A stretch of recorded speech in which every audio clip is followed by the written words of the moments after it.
बांग्लादेश के खिलाफ सुपर 8 मुकाबले में बल्लेबाजों की तूफानी बल्लेबाजी में हार्दिक सूर्या और ऋषभ पंत ने उड़ाए बांग्लादेश के पर कच्चे। तो इसके बाद गेंदबाजों ने कमाल की गेंदबाजी करते हुए टीम इंडिया को दिलाई शानदार जीत। नमस्कार दोस्तों, स्वागत है आपका एक बार फिर हमारे चैनल में। दोस्तों, आप भी सुपर 8 मुकाबले में टीम इंडिया की बांग्लादेश के ऊपर शानदार जीत को देखकर खुश है तो इस वीडियो को एक लाइक जरूर कर दें। तो दोस्तों, भारत और बांग्लादेश के बीच सुपर 8 मुकाबले में टीम इंडिया के बल्लेबाजों ने कमाल का परफॉर्मेंस किया, जहां पर पहले सूर्या और ऋषभ ने तो इसके बाद हार्दिक ने आखिरी ओवरों में तूफानी बल्लेबाजी करते हुए टीम इंडिया को बड़े स्कोर तक पहुँचाया। तो वहीं पर इसके बाद गेंदबाजों के दमदार परफॉर्मेंस के दम पर टीम इंडिया ने जीत दर्ज कर ली। तो हम आपको इस मुकाबले का पूरा हाईलाइट इस वीडियो में बताएंगे, लेकिन दोस्तों उससे पहले आप चैनल पर नए हैं और अभी तक चैनल को सब्सक्राइब नहीं किया तो चैनल को सब्सक्राइब कर लें। और साथ ही आप दोस्तों भारतीय टीम के इन बल्लेबाजों की शानदार बल्लेबाजी को 100 में से कितने अंक देंगे, आप हमें अपनी महत्वपूर्ण राय कमेंट बॉक्स में जरूर दें। देखते हैं भारतीय धुरंधरों को कितने अंक मिलते हैं 100 में से। वहीं पर दोस्तों हम बात करते हैं इस मुकाबले के टॉस की। तो दोस्तों सिक्का उछला टीम इंडिया के कप्तान रोहित शर्मा ने और गिरा भी रोहित के ही पक्ष में। टॉस जीतकर उन्होंने पहले बल्लेबाजी का फैसला किया। एक बार फिर विराट के साथ रोहित शर्मा पारी की शुरुआत करने उतरे। उम्मीद थी कि इस मुकाबले में तो टीम इंडिया को शानदार शुरुआत मिलेगी और इसका आगाज़ शानदार तरीके से पहले ओवर की दूसरी ही गेंद पर रोहित शर्मा ने शानदार चौका लगा कर दिया। तो इसके बाद दोस्तों विराट कोहली ने भी दूसरे ओवर की तीसरी गेंद पर शानदार कवर ड्राइव के जरिए अपनी पारी का बेहतरीन आगाज कर दिया। दोनों बल्लेबाज एक एक चौका लगा चुके थे, लेकिन तभी तीसरे ओवर में मुस्तफिजुर रहमान की गेंद पर बड़ा शॉट खेलना चाहते थे विराट कोहली, लेकिन वो यहां पर पॉइंट पर सीधे फील्डर को ढूंढ बैठे और टीम इंडिया को पहला झटका विराट के रूप में लगा, जिन्होंने 3 गेंदों का सामना किया और 4 रन बनाकर पेविलियन लौटे।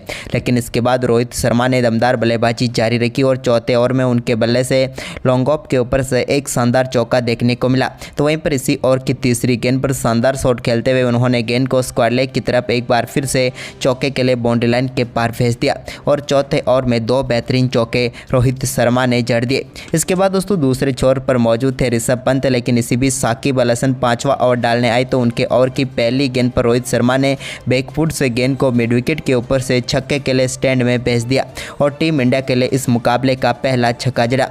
वहीं पर साकिब के ही इसी ओवर में ऋषभ पंत ने भी शानदार बल्लेबाजी की और एक छक्का उनके बल्ले से भी देखने को मिला, जब उन्होंने शानदार तरीके से गेंद को मिड विकेट के ऊपर से छक्के के लिए बाउंड्री लाइन के पार भेज दिया। अब दोनों बल्लेबाज इस ओवर में एक एक छक्का जमा चुके थे। तो वहीं पर इसके बाद पावर प्ले के आखिरी ओवर में ऋषभ पंत ने एक और शानदार चौका जड़ा, जब उन्होंने घुटना टेककर गेंद को फाइनल लेग की तरफ चौके के लिए बाउंड्री लाइन के पार भेजा और भारतीय टीम का स्कोर पावर प्ले में 51 रनों तक पहुंचा दिया। तो वहीं पर इसके बाद दोस्तों साकिब अल हसन 7वां ओवर डालने आए तो उनकी पहली गेंद पर रिवर्स स्वीप के जरिए गेंद को छक्के के लिए बाउंड्री लाइन के पार भेज दिया ऋषभ पंत ने और एक और दमदार छक्का टीम इंडिया के लिए जड़ दिया। तो वहीं पर इसके बाद 8वें ओवर में भी शानदार बल्लेबाजी रही रोहित की, लेकिन इसी बीच 8वां ओवर डालने आए महमदुल्ला ने तीसरी गेंद पर रोहित शर्मा को बड़ा शॉट खेलने पर मजबूर किया और यहां पर रोहित शर्मा अपना विकेट गंवा बैठे। रोहित शर्मा काफ़ी शानदार बल्लेबाजी जरूर कर रहे थे, लेकिन आखिरकार इस मुकाबले में उनकी पारी भी 29 रनों पर समाप्त हुई। तो वहीं पर इसके बाद दोस्तों सूर्य कुमार यादव क्रीज पर उतरे, लेकिन इसी बीच 10वां ओवर डालने आए तास्किन अहमद की पहली गेंद पर नो लुक शॉट देखने को मिला यहाँ पर ऋषभ पंत के बल्ले से और उन्होंने गेंद को सीधे स्क्वायर लेग के ऊपर से छक्के के लिए बाउंड्री लाइन के पार भेज दिया। इसके बाद उन्होंने शानदार परफॉर्मेंस जारी रखा और 11वें ओवर में भी महमदुल्ला की गेंद पर उनके बल्ले से सिंगल हैंडेड गेंद को उन्होंने स्ट्रेट बाउंड्री लाइन के पार भेज दिया और एक और शानदार छक्का जड़ दिया। ऋषभ पंत का ये फेवरेट शॉट है, कई बार हमने उन्हें देखा और एक बार फिर उन्होंने ये सही छक्का जड़ा। इसके बाद सूर्या भी कहाँ पीछे रहने वाले थे, उन्होंने भी 12वें ओवर की तीसरी गेंद पर रिशाद खान की गेंद को मिड विकेट के ऊपर से सीधे छक्के के लिए स्टैंड में डिपॉजिट कर दिया और सूर्य कुमार यादव के बल्ले से निकला हुआ इस मुकाबले का पहला छक्का था। इसके बाद तो दोनों बल्लेबाजों ने शानदार परफॉर्मेंस जारी रखा और इसी बीच यहाँ पर शानदार परफॉर्मेंस करते हुए सूर्या ने तंजीब हसन की गेंद पर एक और शानदार छक्का जड़ा। इस पर उन्होंने 13वें ओवर की दूसरी गेंद को फाइनल लेग के ऊपर से छक्के के लिए भेज दिया। तो वहीं पर इसके बाद 14वें ओवर में साकिब अल हसन के एक और शानदार छक्का यहाँ पर ऋषभ पंत के बल्ले से भी देखने को मिला और इसी शानदार छक्के के साथ ऋषभ पंत ने दमदार बल्लेबाजी करते हुए अपना बेहतरीन अर्धशतक पूरा कर लिया। शानदार बल्लेबाजी करते हुए ऋषभ ने 31 गेंदों पर अर्धशतक पूरा किया और भारतीय टीम का स्कोर 15 ओवर की समाप्ति तक 130 रनों तक पहुंच गया। लेकिन इसके बाद दोस्तों 16वें ओवर की पहली गेंद पर एक और बड़ा शॉट ऋषभ पंत खेलना चाहते थे, लेकिन इस बार गेंद सीधे महमदुल्ला के हाथों में चली गई और भारतीय टीम को ऋषभ पंत के रूप में एक और झटका लगा। लेकिन ऋषभ पंत शानदार ताबड़तोड़ बल्लेबाजी करते हुए बेहतरीन अर्धशतक बनाकर पेविलियन लौटे। वहीं पर इसके बाद दोस्तों इसी ओवर की तीसरी गेंद पर शानदार बल्लेबाजी करते हुए सूर्य कुमार यादव ने शानदार शॉट खेला और गेंद को चौके के लिए स्लॉग स्वीप के जरिए बाउंड्री लाइन के पार भेज दिया। तो वहीं पर दोस्तों सूर्या और हार्दिक के ऊपर अब बड़ी जिम्मेदारी थी।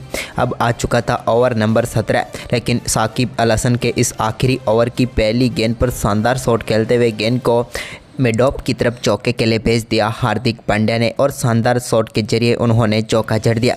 लेकिन इस ओवर में एक शानदार चौका यहां पर देखने को मिला सूर्य कुमार यादव के बल्ले से भी, जब उन्होंने कट के जरिए गेंद को शानदार तरीके से कवर पॉइंट के बीच से चौके के लिए बाउंड्री लाइन के पार भेज दिया।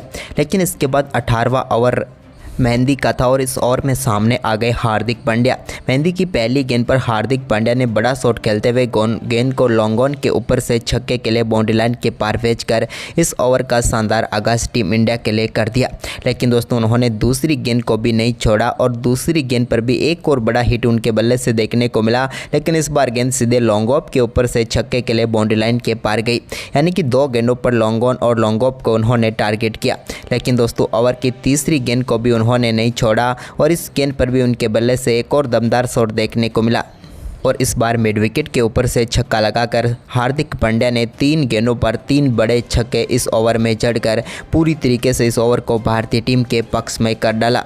इसके बाद दोस्तों यहाँ पर इस ओवर की आखिरी गेंद पर एक शानदार चौका देखने को मिला सूर्य कुमार यादव के बल्ले से भी, जिसके चलते भारतीय टीम के इन दोनों बल्लेबाजों ने इस ओवर में 23 रन बटोरे, जिसके चलते अब भारतीय टीम का स्कोर 18 ओवर की समाप्ति के बाद 165 रनों तक पहुंच गया।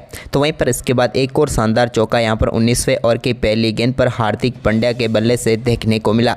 इसके बाद दोस्तों हार्दिक ने इसी ओवर की दूसरी गेंद पर भी एक और बड़ा शॉट खेला और इस बार गेंद को शानदार तरीके से मिड ऑफ के ऊपर से छक्के के लिए बाउंड्री लाइन के पार भेज दिया और 2 गेंदों पर ही टीम के लिए शानदार 10 रन इस ओवर में बटोर लिए, जिसके चलते टीम इंडिया का स्कोर अब 175 हो चुका था।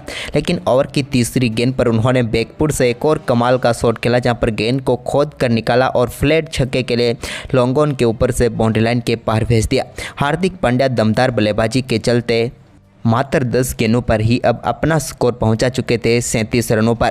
इसके बाद दोस्तों उनके बल्ले से एक और बड़ा शॉट देखने को मिला और इस बार उन्होंने गेंद को चौके के लिए बाउंड्री लाइन के पार भेजा। अब 11 गेंदों पर 41 पर पहुंच चुके थे हार्दिक पांड्या। तो वहीं पर दोस्तों इस ओवर में इसके बाद उन्होंने 2 बार 2-2 रन लिए, जिसके चलते अब भारतीय टीम का स्कोर 185 रनों पर पहुंच गया। वहीं पर हार्दिक पांड्या भी अब 45 रनों पर पहुंच चुके थे, तो दूसरे छोर पर 48 रनों पर नाबाद थे सूर्य कुमार यादव भी। इसके बाद दोस्तों 20वें ओवर की पहली गेंद पर सूर्या के बल्ले से निकले एक बड़े छक्के के साथ ही उन्होंने दमदार बल्लेबाजी करते हुए अपना शानदार अर्धशतक पूरा कर दिया। सूर्य कुमार यादव ने ये 101 मीटर का बड़ा छक्का लगाया, जो कि सीधे लॉन्ग ऑन के ऊपर से बाउंड्री लाइन के पार गया। सूर्या की एक बार फिर दमदार बल्लेबाजी रही और टीम इंडिया के लिए एक बार फिर से संकट मोचन बनकर उतरे और यहाँ पर शानदार अर्धशतक उन्होंने जमा दिया। तो वहीं पर अर्धशतक के बाद अगली ही गेंद पर उनके बल्ले से एक और बड़ा शॉट देखने को मिला और इस बार भी स्टेट बाउंड्री लाइन पर उन्होंने शानदार छक्का जड़ा और बैक टू बैक 2 छक्के उन्होंने मुस्तफिजुर रहमान के इस ओवर में जड़ दिए। इसके बाद दोस्तों तीसरी गेंद शानदार तरीके से यॉर्कर डालने में कामयाब हुए मुस्तफिजुर, जिस पर एक ही रन ले पाए सूर्य कुमार यादव। अब भारतीय टीम का स्कोर 198 रनों तक पहुंच गया था।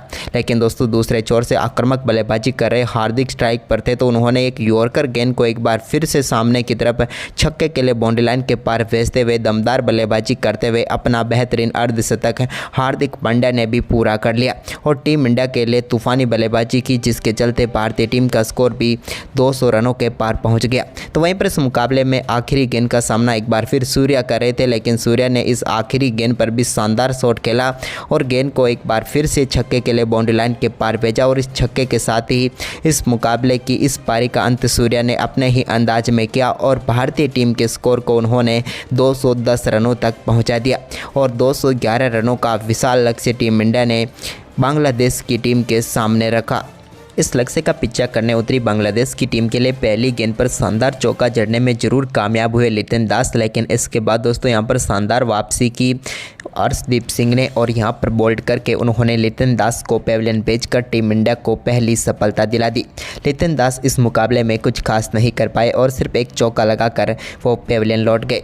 लेकिन इसके बाद यहां पर भारतीय टीम को सफलताओं पर सफलताएं मिलती गई। इसके बाद यहां पर शानदार गेंदबाजी करते हुए तंजीद हसन को भी पेविलियन भेजने में कामयाब हुए टीम इंडिया की तरफ से अर्शदीप सिंह, और उन्होंने दूसरा विकेट भारतीय टीम को तीसरे ओवर में ही दिला दिया।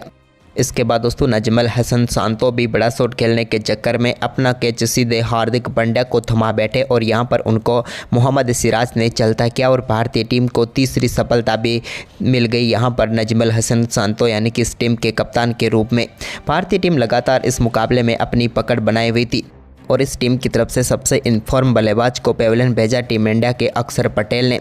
तौहीद हृदय को यहां पर रविंद्र जडेजा ने शानदार तरीके से कैच पकड़ा और वो चलते बने, अक्षर का शिकार बने। उन्होंने जरूर 14 गेंदों का सामना किया लेकिन वो भी 13 ही रन बना पाए। अब भारतीय टीम इस मुकाबले पे पूरी तरीके से पकड़ जमा चुकी थी। लेकिन इसी बीच दोस्तों साकिब अल हसन एक छोर को संभालने में कामयाब हुए तो दूसरे छोर से यहां पर उनके लिए महबुदुल्लाह ने छोर को संभाला। दोनों अनुभवी बल्लेबाजों ने टीम के स्कोर को धीरे धीरे आगे बढ़ाना शुरू किया।